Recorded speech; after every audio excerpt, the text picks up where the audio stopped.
Hi, everyone. Welcome to this webinar from ISMPH. So I will be talking a little bit about ISMPH so that you get to know what this webinar is all about and why we are doing this. Can you all hear me all right?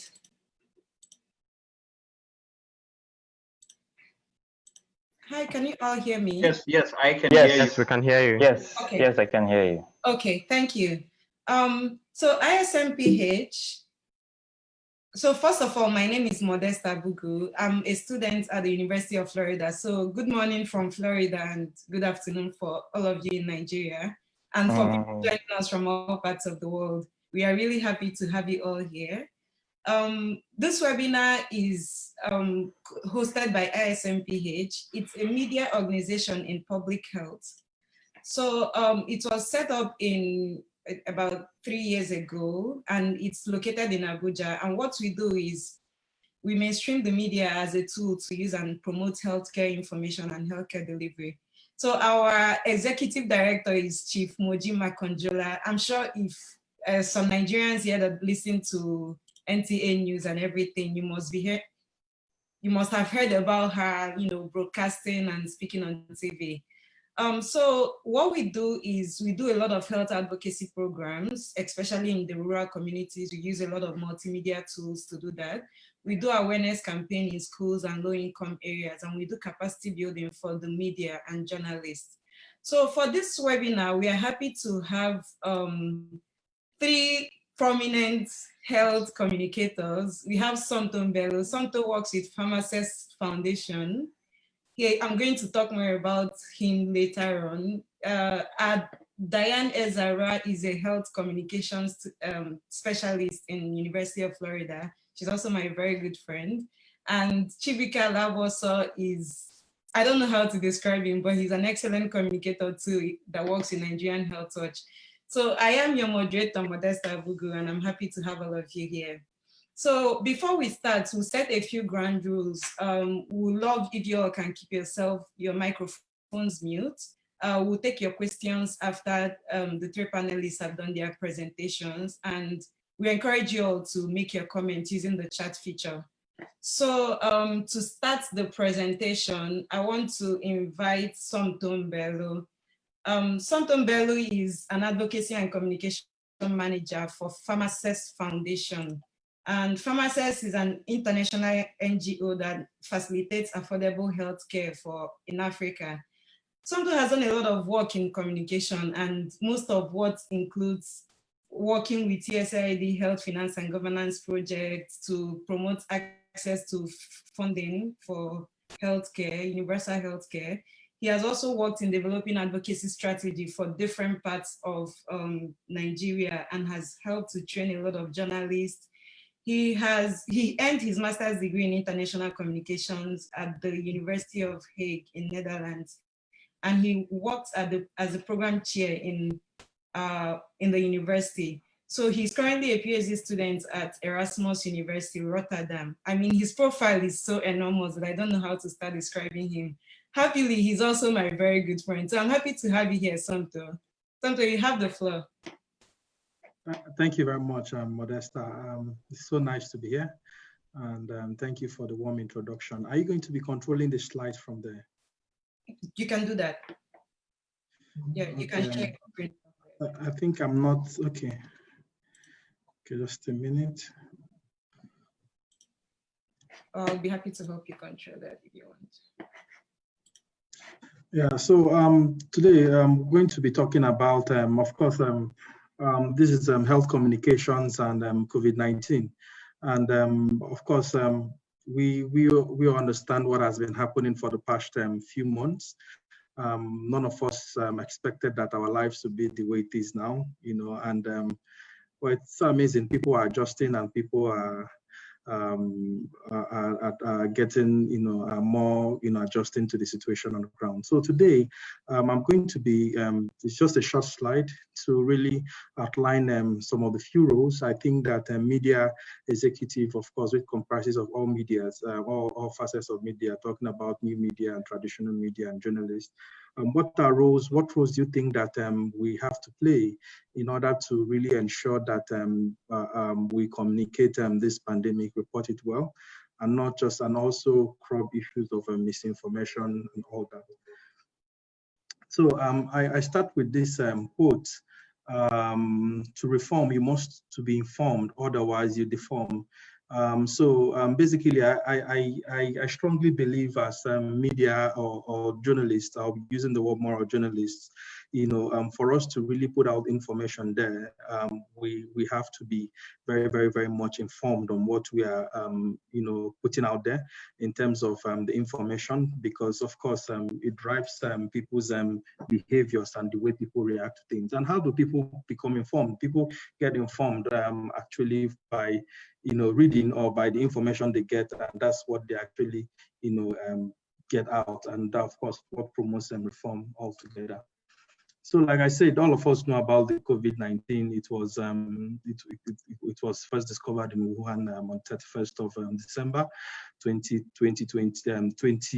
of the day 2019 actually. So it's an error there, and also the disease itself has been declared a pandemic by the World Health, and of course causing a lot of issues over 200 countries worldwide. And we could see what is happening and how different news has been going around, on different issues. Of course, every day it's always been different ways this virus reacts. There's always one news or the other, and already, as at 2 days ago, we have over 4.06 million people who have tested positive to the virus globally. And we could also see how this have also affected the livelihood. Like eventually people's life have changed. So let me not just dwell much on this virus, to go straight to the, what roles or what do we think that we can actually do as media executives or as journalists in such a way that we have to, report this outbreak, in such a way that will keep people informed. So one is moving fact.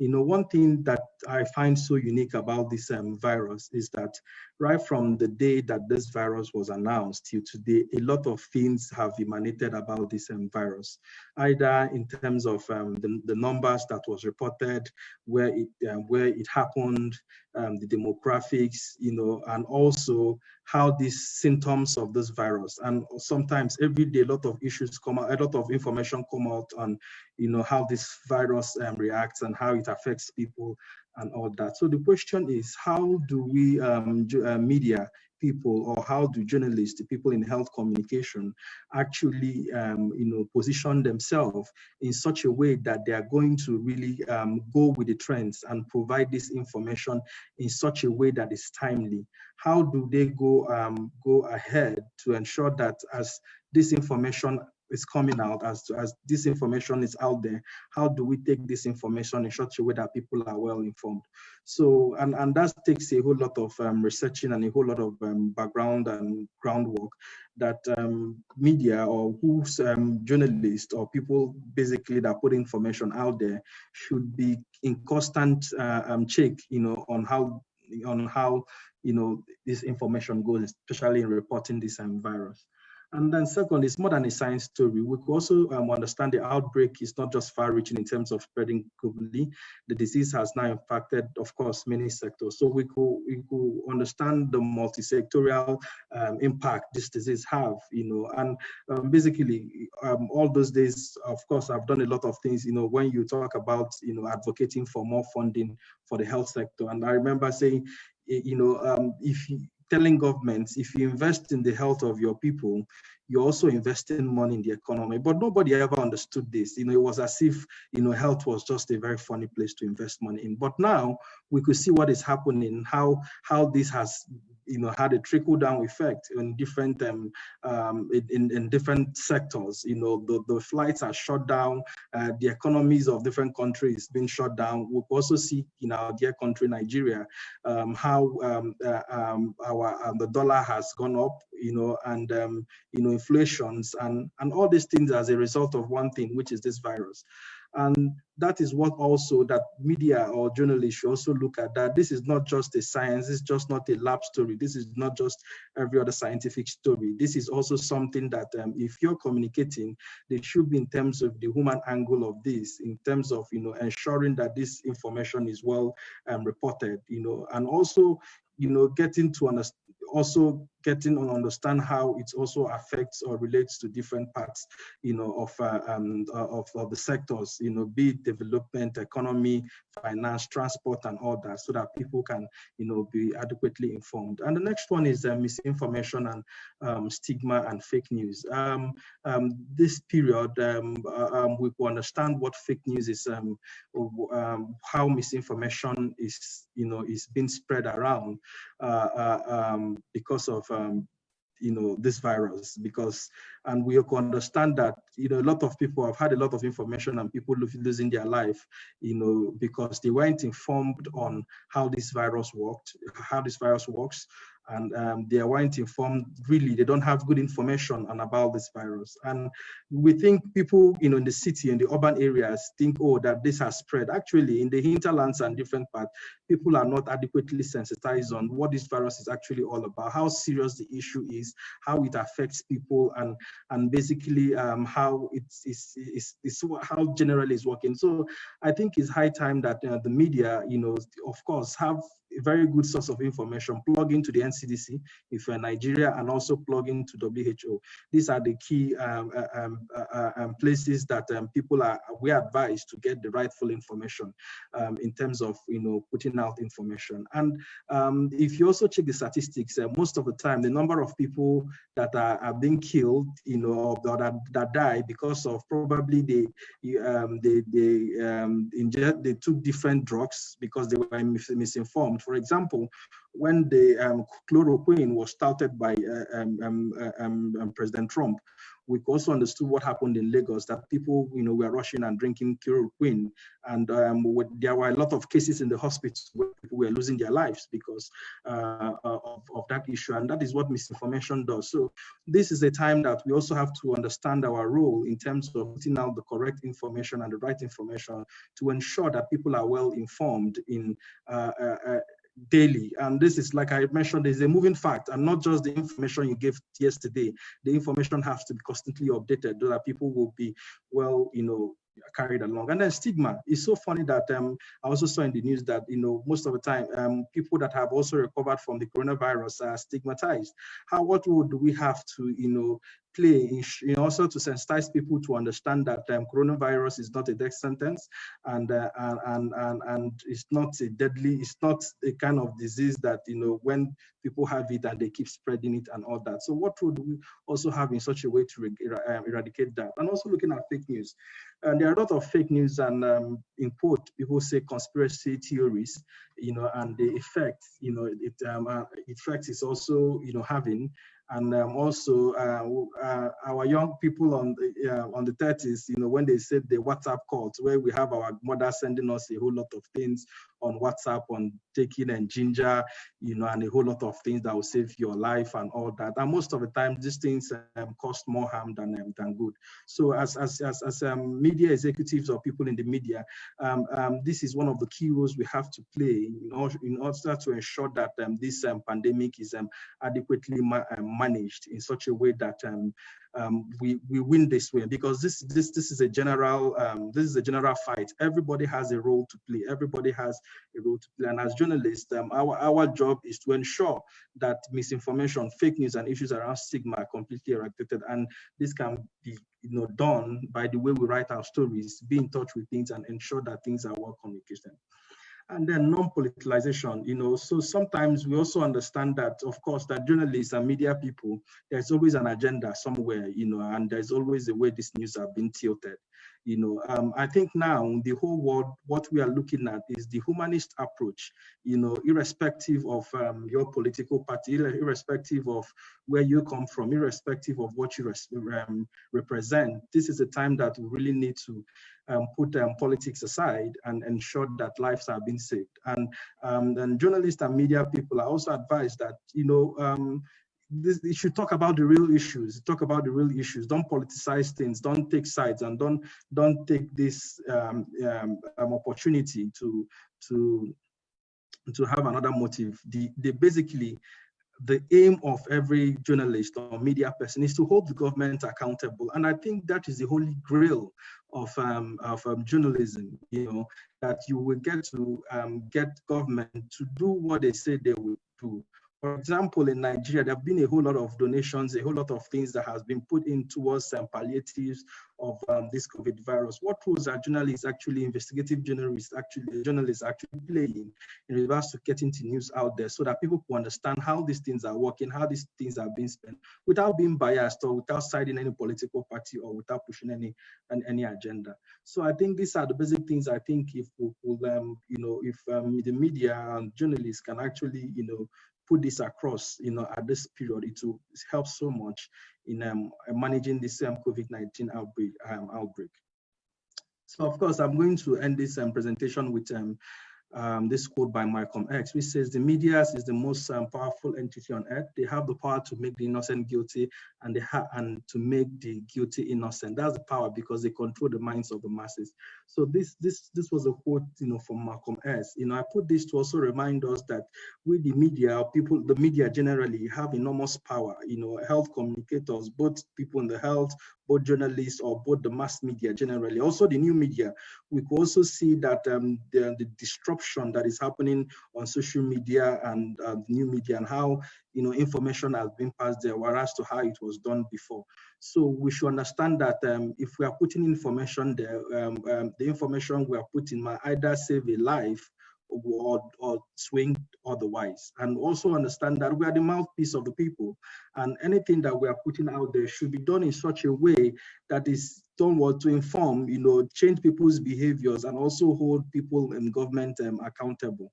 But most importantly, understand as a media executive, as a journalist, whether you're on the traditional angle or whether you're also doing in the new media, you have enormous power in you, and everything you tweet, everything you put out there has so much meaning. Someone might read it in a way, somebody might take it, it might have a negative effect.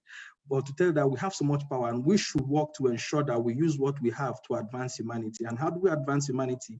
We advance humanity in ensuring that the news or information we put in periods like this are such a way that they'll have very, very good and positive outcome. Thank you very much. Oh, thank you so much, Somto, for that interesting presentation. It's very important, like you said, what media has to do in all of this. But then the media, we know that they have, like, most of the responsibility have been given to them. So now what do we do? I mean, everyone is pointing on the media. So what about how to help the media to gather all this information and to collect these stories and to make it more efficient? I think this is a very good sideline that I can use and invite the next speaker, Chibuike Alaboso, who is also a health communication officer, and he goes to collect stories and he shares experience from all of what is going on right now. So Chibuike is a health journalist at Nigerian Health Watch. He is also he also researches and writes stories about solutions to various issues in the health sector. He's a 2017 Mandela Washington Fellow and a 2019 Lead Fellow.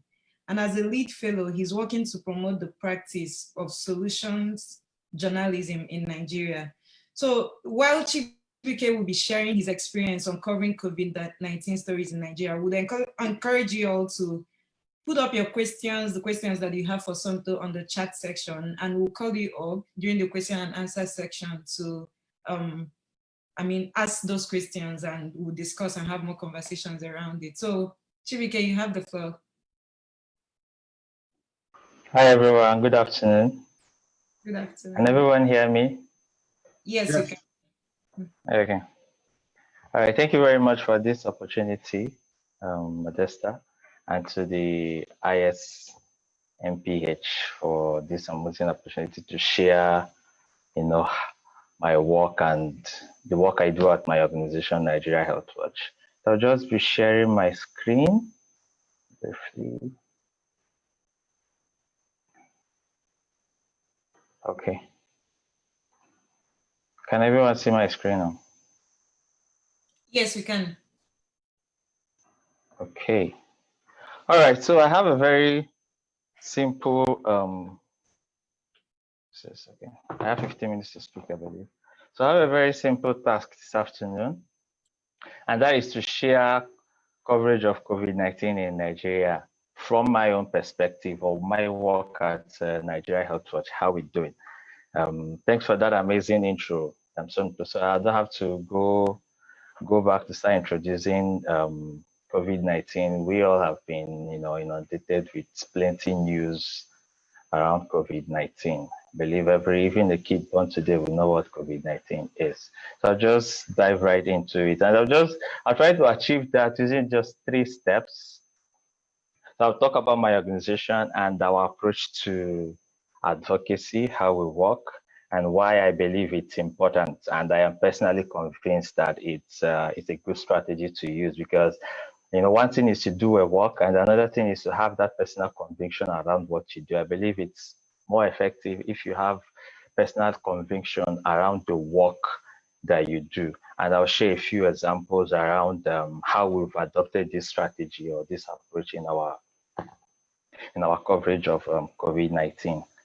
So like Modesta rightly mentioned, my organization is Nigeria Health Watch. We are a health communication and advocacy organization based in Nigeria's capital. So as you can see from the description there, we do a lot of informed commentary. So so when I tell people that I'm a health journalist, they're usually the first impression or the first thing that comes to their mind is that maybe I attend events, cover events, like just writing about events and all. But we go beyond that. We are basically an NGO, an advocacy organization, but we adopt the media as a strategy to achieve our objectives because we believe it's a very effective way to do that. So we do a lot of informed commentary, policymakers, all the people who are involved in, making sure that we have good healthcare in Nigeria. We do as much as possible to inform them by giving them intelligence, insights, and on what's happening in the Nigerian health sector. So it's one thing to inform them, it's another thing for them to act on the quality information that we give them. And one approach that we adopt in doing this is what we call solutions journalism. I liked when Somto mentioned accountability in one of the roles journalists play. So whenever you think of journalists, you always see them as they are watchdogs, doing all the investigations, trying to find out corruption and all. So that is the constant or the fixed narrative around journalism. But then as an organization that employs the media to achieve our objectives, we realize that it's also important to not just focus on problems all the time, but look out for things that are working. So we've been doing this since 2018, practicing solutions journalism. So what we basically try to do is beyond the problems, all the issues that we talk about every day, high maternal mortality, under 5 mortalities, people not using family planning as they should, the overpopulation or because people don't, watch the number of children they have. So in all of these problems, are there people, are there individuals, are there organizations, even governments, policymakers that are trying to solve this problem? So we were now very intentional about going after these solutions and highlighting them because, as Somto said, accountability. So you don't just hold someone accountable by finding out all the things that they did wrong. You can also hold them accountable by showing them the things that they can do right.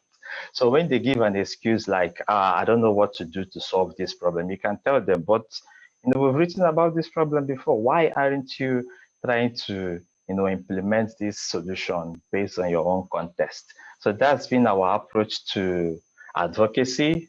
That is just one out of the very ways we do community engagement, trying to empower communities to also take action, because we believe that there is so much we can do as individuals, as an organization. It's more effective when we empower communities to also demand for some of these things that we are advocating for. So that is some of the approaches that we use to achieve our objectives. Then the question is, does it work? Like I said, it's good to have a personal conviction around the work that you do, not just doing it because it's a source of income for you. So personally, I believe this is a very effective approach to advocacy, using the media and not just saying or reporting events, but being intentional about going after things that are working and highlighting them. So the whole steps involved in how to do a proper solution journalism story is not the purpose of this training, of this webinar today. It's if anyone is interested in it, you can always contact us at Nigeria Health Watch, or the organization that is pioneering the practice of solution journalism across the globe. It's the Solution Journalism Network, and they are the ones who put up the lead fellowship that you mentioned. So I believe it works, and I just have these few examples to share to convince you. If it's debate, you see, I hope I've been able to convince you and not confuse you with these following points of mine. So I'll just share these few examples. So, practicing solution journalism with my organization, Nigeria Health Watch, kind of exposed us to a lot of opportunities in that area. So last year, I applied for this fellowship called Lead Fellowship. So the whole idea is to encourage people, storytellers, journalists, even students, to see the need to be intentional about looking out for solutions and not always highlighting problems. So, the fellowship is all about teaching people, journalists, students. And so as part of it, I did what I call the solution journalism tour, sort of sojo tour, going to different cities.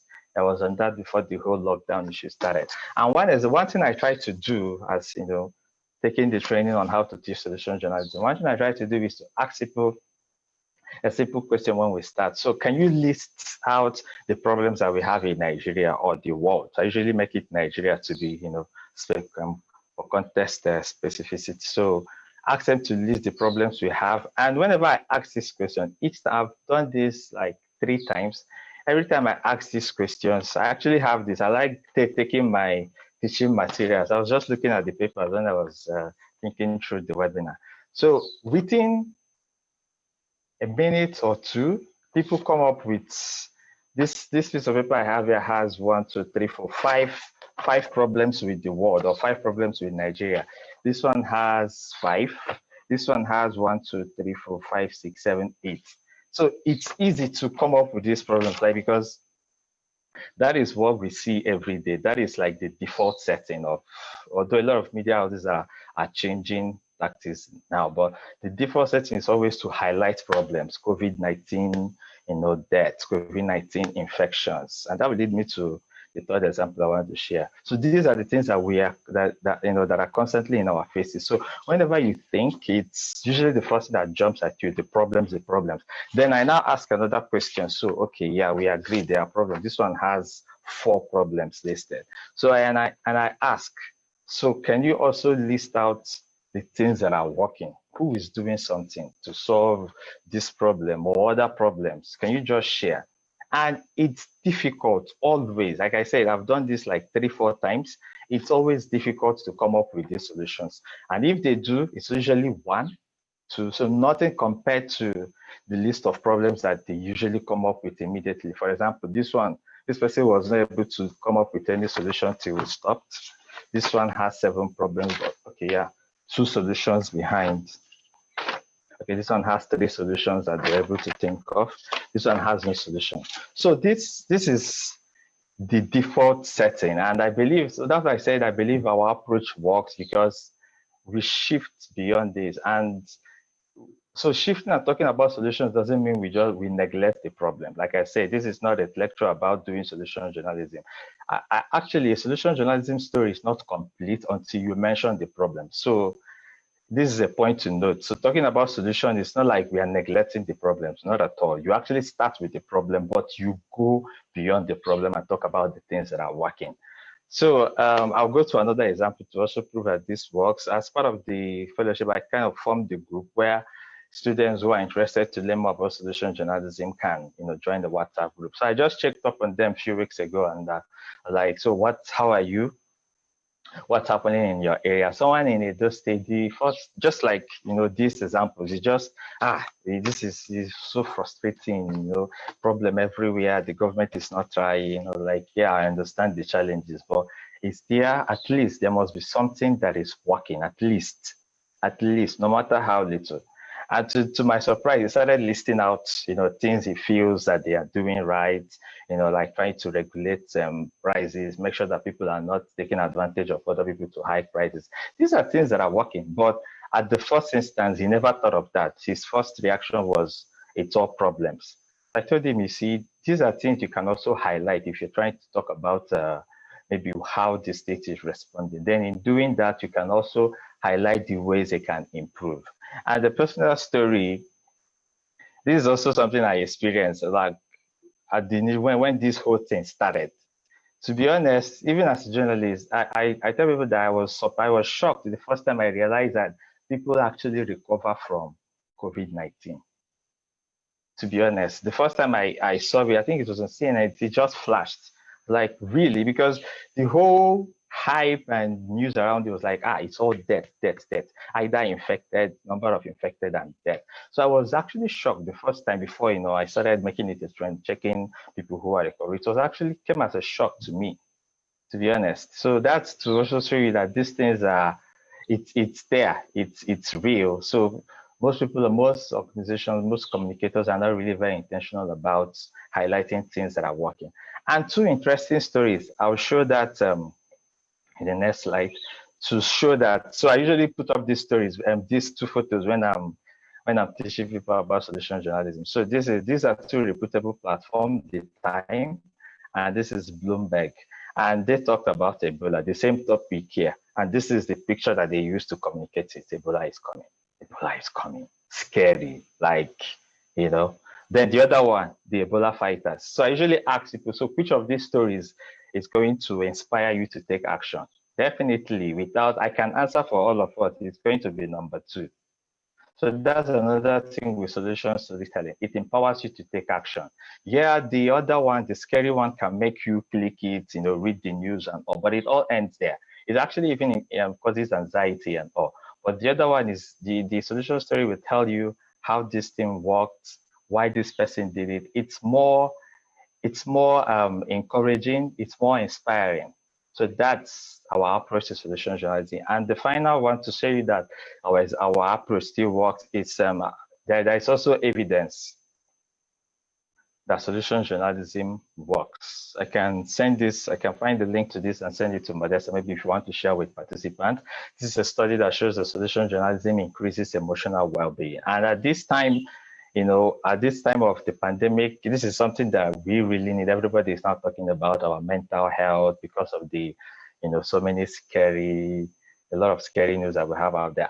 Actually, I don't know if anyone saw the report by CNN yesterday on the, the pandemic in Ecuador about a young man that had to search through bodies to look for his dad.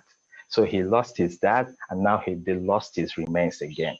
So that wasn't really a good report for me. But yeah, they said they have today even put the discretion of before they put up the video that if you're not okay with such content, but then they have to share it because that's the reality of the pandemic. So such things can really impact on our mental health and emotional well-being. But solution journalism has a way of empowering people to take action. So you can read those stories and say, okay, what can I do in my own little way if this person is doing this?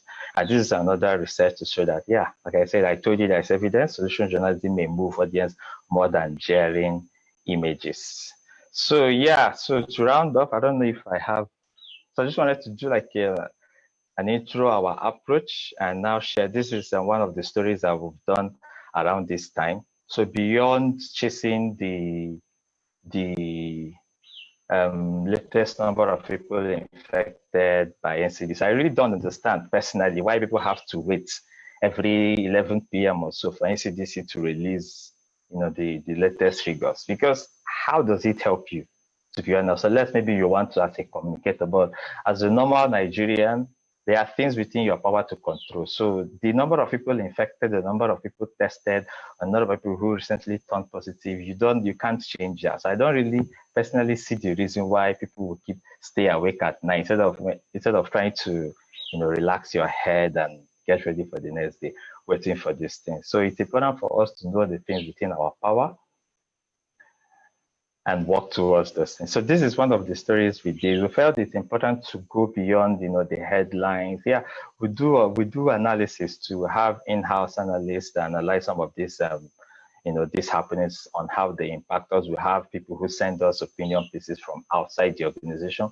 We publish those, but like I said, it's important to us to intentionally go out and see what is working and report on these things. And we were really happy with the kind of engagement that this story received, because so that also goes to show that people want to see such inspiring stories. They were happy to see the young people who were, at the front lines doing these laboratory tests and, putting themselves at risk to make sure that we are safe.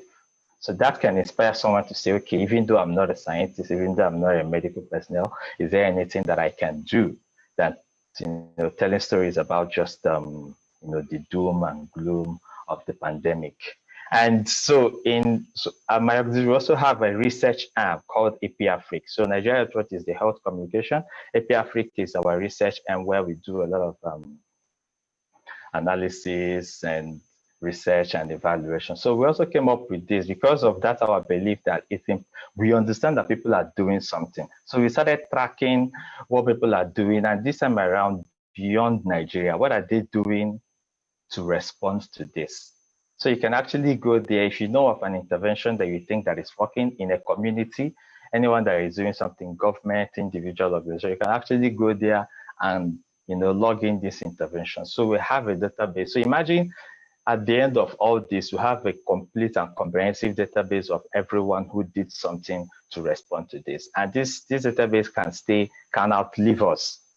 Let's say this sort of a thing happens again, because we can't really wish it away. These are our realities. These microorganisms and the rest, as we are fighting to live, they are also fighting to, not be eliminated. So we can't really say when the next one is going to happen. So imagine such a thing happens again, and someone can have a place where they will go and have a list of all the things, all the ways that people responded. And we felt this is important, and we started this, and the link is there. So if you know of anything, if you hear of anything, I actually encourage people to go ahead and log it in.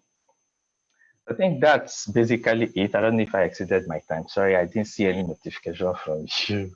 So that's basically how we respond to the, our communication strategy to COVID-19. Thank you. Chibuike, thank you so much for sharing that perspective. I actually had not learned about solutions journalism before now, so this is a new information for me. Thank you. And I'm sure a lot of people have questions and comments on solutions journalism. I see here in the chat session, a lot of people talking about access to information for people in the rural areas. Mary talked about that. Father Augustine talked about professionalism and merit. Eniola talked about how we can translate information in local languages. But before we come into these conversations, I would like us to get another perspective from one of our panelists, Diane Ezara. She's a PhD student in health communication at the University of Florida. And she's originally from Nigeria, of course, but she used to lecture at the University of Nigeria before moving to Florida. So, and part of her research has been on trying to understand women's role and gender in emotional and psychological health. And the most important aspect of it is how social media plays a role in all of this health communication. So it's interesting that we already know what we should do as journalists. We already know how to report solutions. So now, how do we identify those solution, like those messages that are like targeting solutions instead of problem? How do we try to differentiate between false and positive information on social media? Because there is a lot out there. So Diane, welcome. Please, you have the stage. You're muted.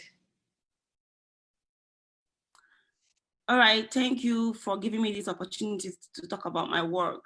First of all, I took a class last semester, and what we basically did was to talk about fake news and how fake news affects health interventions. I don't know if you can see my slides. Yes, you can, but you need to project Yes. it as a slide share. Project it as a PowerPoint. Okay. Yes. Slideshow, play from start. Yes. Okay, so I'm going to give some basic recommendations on how people can actually detect fake news online and social media, and how they can make themselves conscious of fake news, because a lot of people, research has shown that a lot of people don't know when they are actually viewing fake news or the effect it may have on them. So I'm going to give just a few examples of fake news on health, especially on coronavirus. So one of them is there's a lot of information going out there on how to boost your immune system. And many people are saying slices of sliced lemon in a cup and you drink it and then you save yourself from coronavirus. Even though lemon can boost your immune system, you find out that it's not a cure, you know? So, but people keep transmitting these messages, and this transmission can lead to people not actually taking the recommended intervention that they're supposed to, such as staying locked down, staying at home. They feel like, oh, I've taken this lemon, so I'm as free to go out as I want.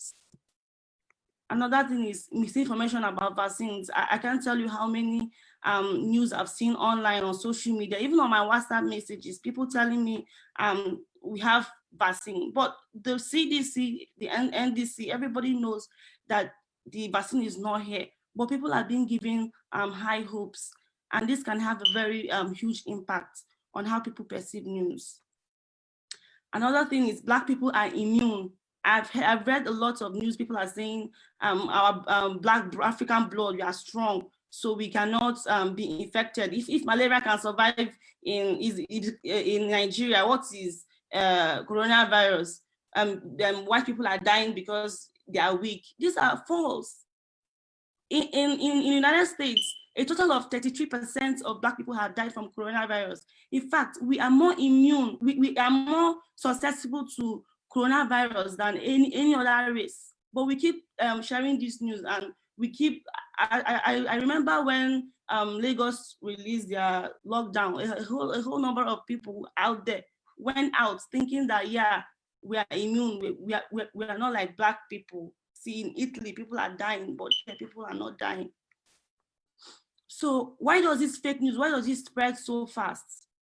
Number one reason is that people are looking for clicks to make money online. So they take advantage of the vulnerability of people to fabricate news and share. And then research has shown that 80% of people online are using the internet to search for health information. So if this large number of people are using the internet to search for news, it's most likely that a large number of people are going to be affected negatively by this fake news. So there's lots of false information on the internet because there are people who want to believe that these things are true. They are desperate for cure. So, and because of these issues, what happens? Anything we see, we read it, we share it without verifying whether these things we are reading, whether they are true or they are not true. So what are the consequences? Consequences, number one, non-compliance with health treatments and prevention efforts. So because we believe we share lots of natural cures and so on, people no longer comply to health treatments. For instance, there was a time anti-vaccines, people were so much against it because they believe that they have more non-orthodox way to treat themselves because of this kind of news that are spreading. I will even use my own personal life to give an example. There was a time a relative of mine who has high blood pressure told me he stopped taking his medicine because somebody sent him a message where they said some kind of mixture will help him to cure high blood pressure. Everybody knows that high blood pressure is incurable. So, but why do we keep deceiving people with such news? So there are harmful impacts on minors, children. children they can't make decisions for themselves. So when parents actually have this mindsets about vaccines, what happens? Their children will not benefit from these vaccines. There are many children who have died from the United States, even all over the world, because their parents refused vaccines because of this fake news spreading everywhere. So there is a very high impact on children. And then engaging in alternative treatments as a primary approach can only complicate medical treatments, because while you are busy taking traditional medicine, you're also taking vaccines. It can even make you to die. It can cause death, because you are doing this and you are doing that at the same time. You are adding more problems to yourself. And it can also cause conflicts between patients and doctors, because when patients have this notion that this thing is the cure, or this is what I should do to cure myself, and they go to the doctor is recommending something, and the patients will be like, are you sure? So there is lack of trust between the patients and the doctor when we are so much exposed to fake news. And it can cause the patients to doubt what their doctor ultimately advises. So what do we do as viewers, as listeners, as people who are like the media? The agenda setting theory said the media is powerful. It may not be powerful all the time to tell us what to do, but they are powerful in telling us like the changes we are going to make, our health behavior. But are we actually dormant? Are we humans? Are we actually dormant to accept everything that are given to us? What is our own role? Yes, we have the mainstream media. The mainstream media are there, but they are not always perfect. I'm sure that you know CNN, they have been accused of being fake news distributors. So we can't really trust anybody but ourselves. So how can we, and we can't really change the amount of fake news that are out there on the internet. No matter how much we begin to talk about fake news from January to December, they are there. So the major issue is how can we protect ourselves from fake news? So number one tip is seek out reputable sources. So these are the CNN, NBC, NPR, CBC, Fox News, BBC. Go to these. If you hear something or somebody sends you something, go to these websites to see if they actually published it. So if they didn't publish it, don't believe it. Secondly, take cues from medical advisory organizations like CDC, WHO, and non-governmental organizations. Don't rely on hearsay. Don't rely on whatever somebody has shared or whatever the headline that the person has shown you that is so catchy. Or maybe you are suffering from diabetes and somebody says finally a cure for diabetes, and you don't spend your money because that news is fake. The person is just looking for money. Why don't you continue with your own treatment? Why don't you take advice from an expert who have done thorough research from it? Then just Google it. If you hear something, Google it. If there are more than 10 people saying it, then it's probably true. It's not that it's true, but it's probably true. But if there's only like one or two sites, then you have a very good reason to doubt it, because obviously it's somebody who is trying to eat. Then look out for grammatical errors. Mainstream media, they take so much time to write their news. They use softwares to verify errors. So sometimes when I open links, I see that so many errors. I'm like, no, this is not from a mainstream media. I cannot believe this news. There was a time they said because of this coronavirus, people are no longer going to get OPT. So they were sharing lots of things on WhatsApp. I had to Google them and I saw that it's actually a lie. Yes, people have recommended it, but it's a lie. OPT is something that helps immigrants in the United States to work after they graduate. So a lot of news are spreading about Trump doing this and that in order to protect the United States from being unemployed. So, but people are being scared, so they're sharing this news. And people like us who are immigrants, what do? We panic. So, but I had to Google it, and I'm like, I found out that this is not true. So then read comments. So most times I see ads, health ads. I read comments on the ads, and I want to see people's opinion on these articles that have been shared. So when I read the articles, I read comments, I know people who have been affected by it. So what do? I just, if I see some negative comments, I don't believe it. But if I see testimonials, people actually saying, yes, I did this and it helped me, then I have every reason to maybe believe it. But if all the comments in the news article, if they are negative, then that's a red flag for you. Then verify from friends. Talk to your friends about this thing you've heard. There was a time I heard something very terrible. I had to call my friend. Did you hear this? Don't believe that, it's fake. It didn't happen. So there was a time when this lockdown started, they said the whole of toilet roll has finished in Walmart. So everybody was panicking. I drove to Walmart. I thought that there were still toilet roll, but then we were forced, because I was already there, I was forced to buy things that I didn't budget for. So I had called people around me to know if this is true. They would have told me, no, relax, so it's fake news. So check the date. Some of the articles we read, if you check the date, you see that maybe they've been written like 2 years ago, 3 years ago. I've read something online and something that happened 3 or 4 years ago, and somebody is sharing it now and people are panicking. So you have to check the date to know when that article was written. Was it yesterday or today, or was it last week? Is it something that you should be worried about? If it's something that happened long ago, you don't have any reason to share or like or distribute that news to the general public, because people are not actually clicking on this. They are not reading everything. They are only reading the headlines. So once they read that sensational headline, they are panicking already and they are feeling depressed. So additional tips: look for more than one source of the info. Talk to your doctor about the article that you have read, about the intervention you have seen. If you are very doubtful about taking this vaccine, coronavirus vaccine, talk to your doctor. What are the side effects? What am I going to do? I have certain health conditions. Do you think if I take this vaccine is going to be unhealthy for me? Then read the whole story.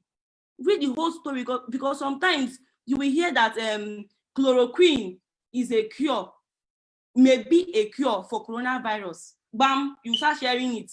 You will not read it. But if you had gone into that article deeply, you would have seen where maybe somewhere they said it's insignificant for people who are older than 30 years, or this chloroquine was found insignificant for children, or these are the side effects. So if you don't read the whole story before sharing it or believing it, what happens? You lose out on other various beneficial information that would have helped you before undertaking that action that was recommended. So check if the result is statistically significant. If it's more than 0.005 upward, then it's a red flag. You don't have to believe it, because it shows that it's not significant. So they said if it's confusing and overwhelming, it probably isn't true, because if an article is confusing you, you don't know what they're talking about. Why believe in it? It means that it's not true. Somebody is busy concocting, copying and pasting information from different sources. So if it's not direct, if you don't understand it, then don't take up the recommended intervention. Then know the difference between correlation and causes. If you see that something may cause or may lead to, then check it very well, because it means it's not absolute. It's not a must. There are conditions attached to it. So that is why we must read it very well in order for us to trust the news. Correlation, if I am related to somebody, it doesn't mean I am directly related to the person. Something may have relationship, but they don't even coexist. So you have to read the article very well to find out if they're talking about correlation or causes or solution. Then I'm just going to give general tips on how to prevent yourself. I got this from CDC websites. Cover coughs and sneezes. If you are sneezing in the public, you use a hanky and cover your nose. Clean and disinfect all the time.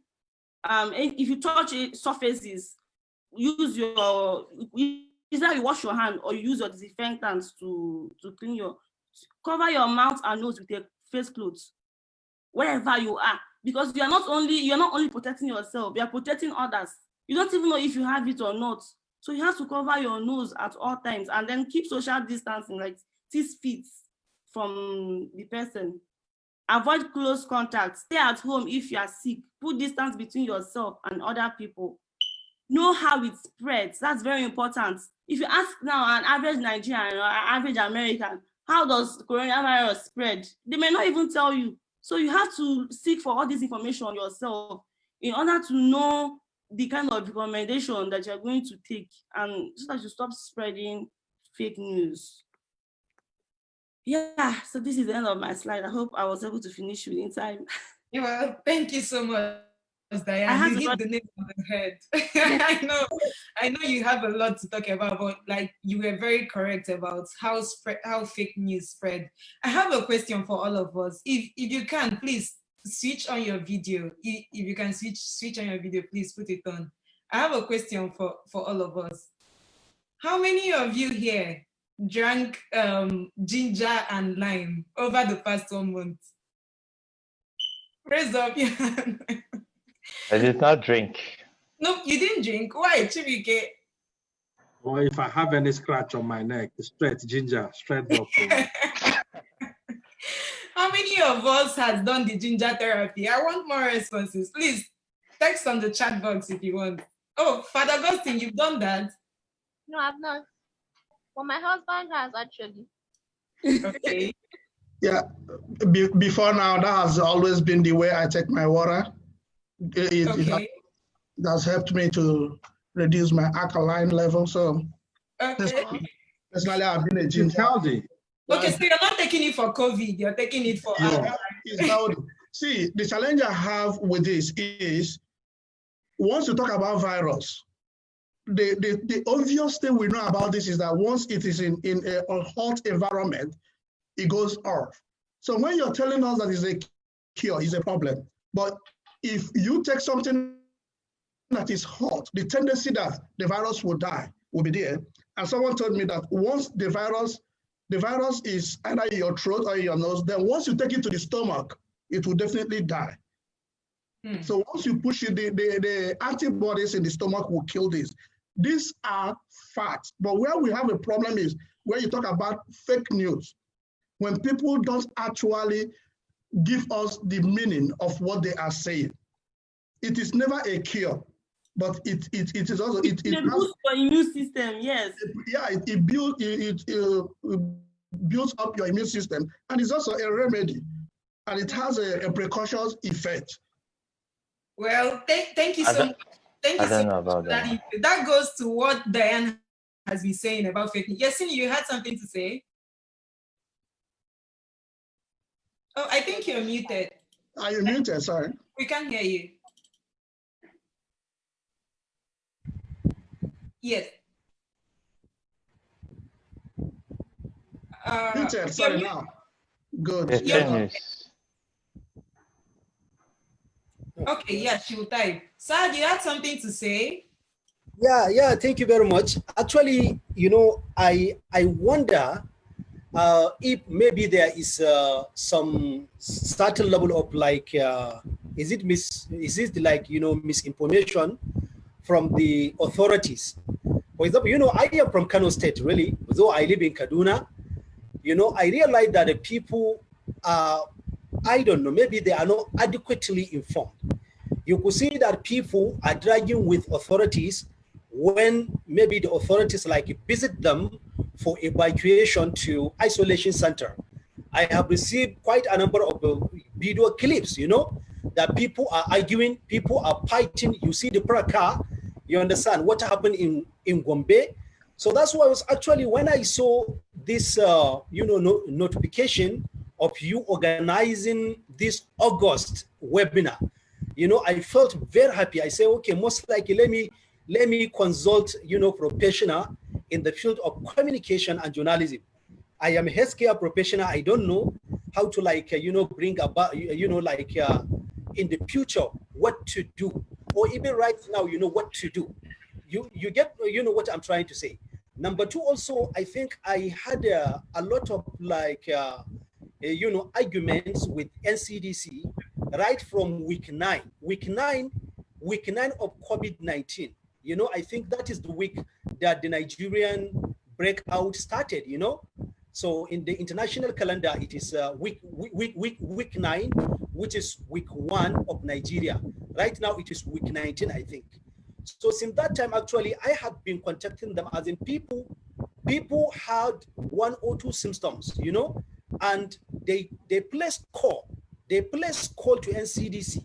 You understand? Maybe NCDC at the level of the, you know, federal government, or NCDC maybe at the level, or no, I mean, you know, response teams at the level of various things. But there was no, I mean, those guys who picked the calls, usually people, what the feedback I got from the people was the person who picked the call would ask, who gave you the contact? Yes, so I was wondering if truly was the best way to attend to, you know, to a client or to a customer forever. You get the point, right? As in, who gave you the contact? Number 1. Number 2, they may ask you to like give them the detail. After giving them your detail, they will not call back, they will not follow up. You understand my point? And I have cases, 1 or 2 cases. The people ended up dying, and we don't know. I'm from Kano, I told you. It happened in my cluster, immediate cluster, you know, my immediate cluster in my, you know, in the, you know, in my community, in Kano. It happened. So I don't know, police, you are professional in this field, really. You know, I feel so amazed to, like, you know, help you so that I can have my, maybe if I have misconception, 1, or number 2, or maybe I may learn, you know, I'm sure I will learn from you. What are the best way to deal with people, please? You know that the level of understanding of our people of social, you know, low social status, you know, middle class people, and maybe, you know, the higher or the bigger people. So please, how to confront such issues in the future? How, so that we can make people to feel belong. You understand? You know, at the same time also, the authorities or the people responsible, they can do their work at best. Thank you very much. You're very correct, Sahad. That experience is very important here, because in addition to health communication, we also need to talk about service delivery for all of these trusted organizations. How good and how efficient is it? So I think we have a lot to talk about, but I would think we should, okay, Chirike, you're raising your hand. I'll come to you shortly. So maybe we should open up questions to our panelists, specific questions about the presentations that they've done. I see a lot of comments. Okay, so Yesino commented, she said she takes lemon water daily, but she haven't done any during this pandemic. And Oluwa Fumi said, I've been taking it for decades. Anyway, it's good that all of us here are boosting our immune system, directly or indirectly. But so let's talk more about, maybe ask questions and talk more about how do we, all of the things that our panelists have talked about. Let's bring up our questions there. So Chibike, you had a question. No, hello, can everyone hear me? Yes. Yeah, sure. Yeah, so it's not really a question, it's just, I just want to share my thoughts on what Sahad just said. I know the webinar, it's around health communication. Everything that I said, Sumto said, Diane said, revolves around health communication for COVID-19. So I think the question should also be around that, because so that we don't deviate from the purpose of the webinar. But I feel there are some, maybe what he raised is important. So it's good that I just throw in a few thoughts around that. So Sahad, what you said about the response from NCDC at the national level. So there is this thing called Integrated Disease Surveillance and Response System. Okay, it's set up by the WHO. So it's a way. So, you know, there's this saying that is, we got to start using as we were talking about COVID-19. So you don't prepare for war when the war has already come to your doorstep. You prepare for war in times of peace. You know, that's when you prepare for this. So when it comes, you are ready to respond. So that IDSR is one of the strategies that WHO put in place. NCDC implemented it in Nigeria to respond to situations like this. So this is how it works.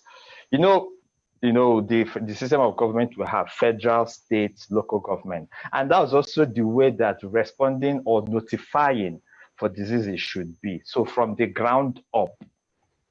So imagine Nigeria will have a population of over 200 million people. Oh no, my battery. So imagine 200 million people, or let's say half of it, half of it is 100 million people, or even say half of that half, that is still 50 million people. That is still a lot. So imagine 15 million people are calling NCDC at the national to tell them that they have a situation in their local government. That is a disaster. It's not even possible. How many people will want to receive calls? So that's why you have that system. So ideally, the way it should be is they get in touch with their local governments. Then the local government, if it is beyond them, they get in touch with the states. If it is beyond them, they get in touch with NCDC. That's the way it should work. So if it is not working in Kano, that means it's a problem. So that's also what we're talking about, states taking responsibility. They all have their own roles to play. But a lot of times we focus on the national NCDC, but it shouldn't be so. So if something is not going right, so basic things should start at the local government level, transcend to the state before it gets to, NCDC at a bigger level. So I just felt I should throw in there. Yeah, I'm sorry to be interrupting, but like even at the national level, why would the representative ask, where did you get our number? Who gave you our number? Why would they even ask that question in the first place? No matter the level, like it talks about how important it is to be professional, just like Father Augustine mentioned. But then, sorry, we don't want to debate too much. Yesunu had a question for you. She said, can you quickly... problems. Okay. Yesunu said, can you quickly share the easiest way to identify solution stories, especially in this lockdown? Okay, so I think the easiest way is by listening, honestly, because since people talk about this, so if this is what you want to do, there are some things that will pass you by. You just read them and scroll over. But if you are intentional, if you're looking out for solutions, things that are working, there are things you will see. Maybe like, this is actually a solution that they are something that someone is doing in their own little way, in their own little communities. I think the easiest way, there's no, a formula to some of these things. But I'm sharing what has worked for me or what has worked for us in my organization. So if you're looking out for solution stories, it means you are now intentional about looking out for solutions. So the things you would see and you just let them pass, you follow them up. So you see a tweet, someone sharing how they did this, you say, okay, let me follow this up. Yeah, I think that's basically for me. Diane is raising her hand. Maybe she wants to add something. Yeah, I wanted to say, instead of just waiting for something to pop up in your news feed, you can also like seek out this information yourself. Can you hear me? Yes, you can. Like my internet is stable. Okay, so you can go to the mainstream media. You can follow them. Like I follow CNN, BBC, Fox News, NTA, AIT. I follow all of them on Facebook and I put them on See First.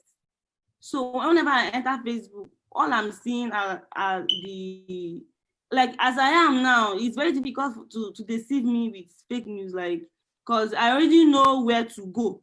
So one of the recommendations is have news sources that you trust and always go there to verify your information. So if you hear anything, maybe a solution or a problem, whatever information you are curious about, go to that place that you trust. Everybody has a media platform that they trust. Is it CNN? Is it Fox News? Is it CDC? Whatever. Just go there and then you can use keyword search. You search for the information you're looking for, and it will pop up, and you go and read the whole thing and be informed, be empowered. Thank you so much for that hype story. Yes.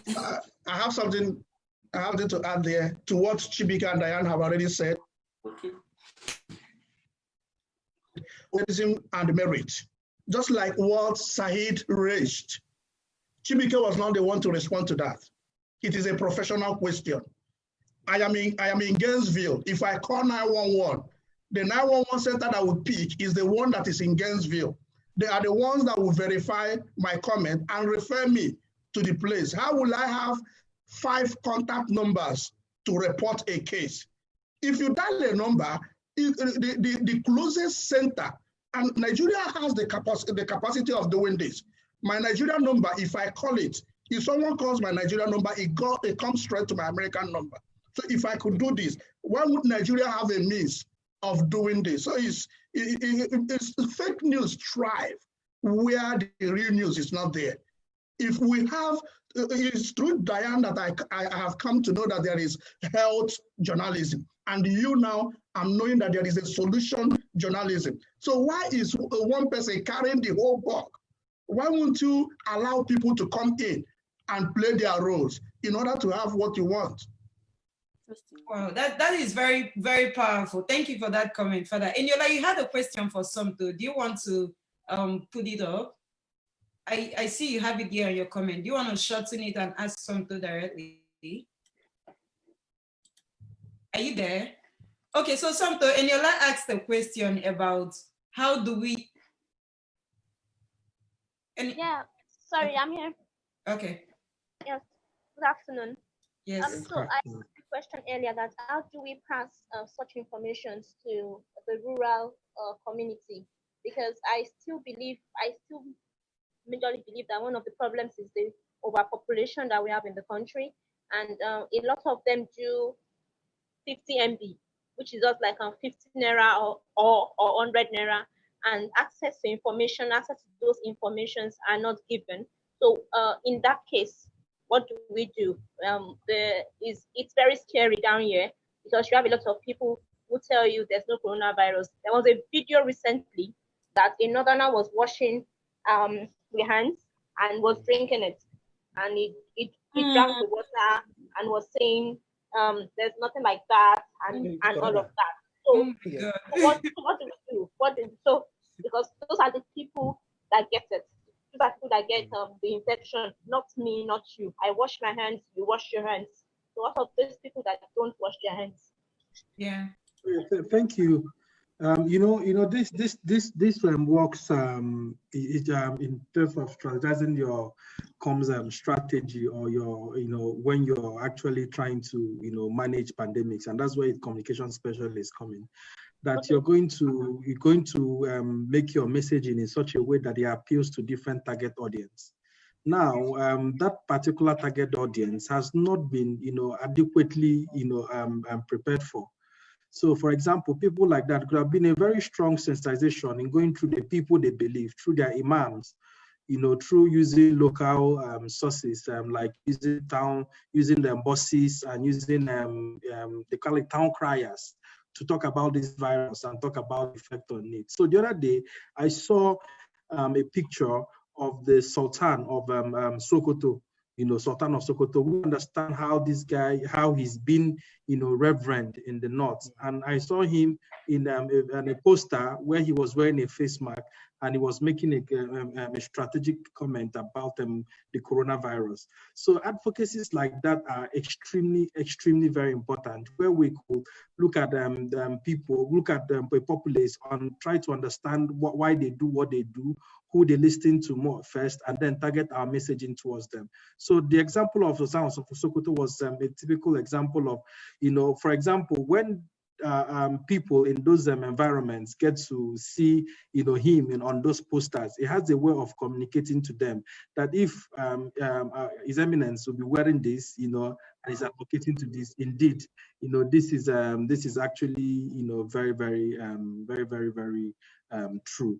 So I think there is need, an adequate need to do community-based sensitization, and looking at different traditional approaches through the religious means, through your town crier approach, and also through programs on radio programs, also understanding those target audience. Do they listen to radio programs? What kind of programs do they listen to? And then you could use those platforms to send out this messaging to them. So I believe there's still a lot of work that still needs to be done in terms of community sensitization. And the easiest way is to go to the pastors, through the imams, and also employing all those local means in order to get this individual.